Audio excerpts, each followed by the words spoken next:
of the most talented and beloved musicians in the world, and she just released the new music video for the salsa version of her original song, Bailar. Please welcome the queen of percussion, the one and only Sheila E.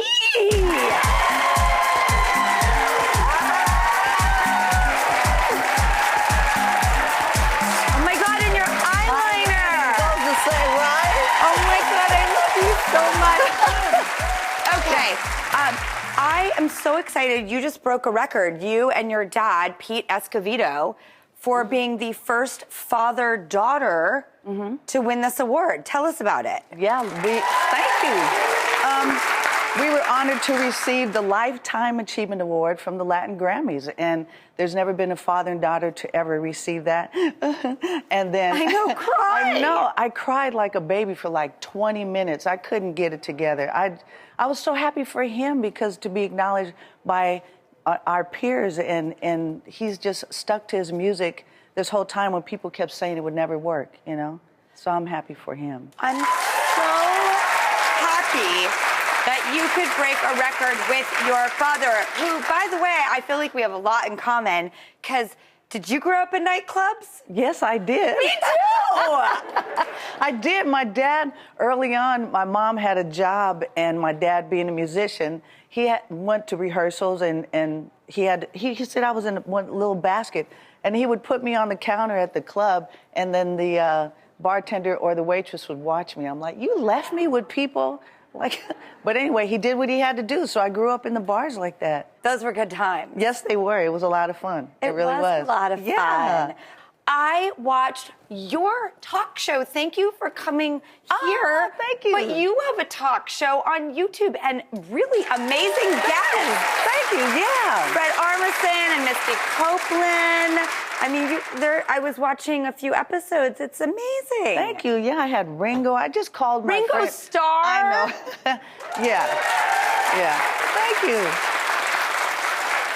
I admired you so much growing up. I loved watching you solo. I loved watching you with Prince. I loved watching you be a woman. Thank you.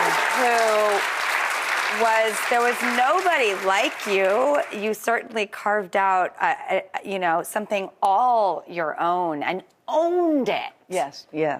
I mean, watching my dad play every single day in the house. He played to vinyl, to LP, to records, and brought music in the house. And then his friends happened to be incredible musicians. And growing up in the Bay Area, in Oakland, San Francisco, it's just like everyone was from there. Carlos Santana, Grateful Dead. These people were coming to our house.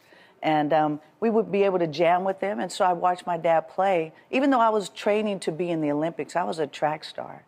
And then I played this one gig with my dad at 15.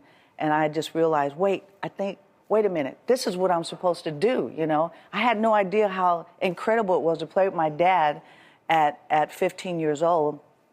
And that show, after we were done, I told my dad, Daddy, this is what I want to do. I want to be a musician. He's like, no, are you kidding me? And I was like, no, but he knew it. And then 2 weeks later, we went out on tour, and I never looked back. That was it, the beginning, 2 weeks later. It's like you had something bursting inside of you. Yeah. And then it was unleashed. Yeah. And what was life with Prince like? There's one story I really like about how you fooled him once. So he had this party, and he said, it's going to be a costume party, so everyone's coming to the party, and whoever wins, I think it was like $5,000. I'm like, oh, I'm getting that money, right? So I dressed up. I had my security guard. He's like 6'9". And I said, you know what? The only way for us to win this is I'm going to have to put some costume stuff on. Like, I'm going to dress up like a guy. So it wasn't a guy, really. I was a pimp, and he was my right. That's what I did. And so I had my makeup artist go, and I got real hair, and we glued it, and I asked for a mustache, and I put chest hair, and I dressed like a dude for real, and I said I was a pimp. I had a cane. They brought me a suit, a tie, and it was incredible. So we walked around. So he walked by me 4 times. He did not know it was me. And then finally, I had to walk up to him. I said, Prince. And he just looked at me and goes, and he was literally laying on the floor on his back laughing, and I got that money. Yes. Yeah!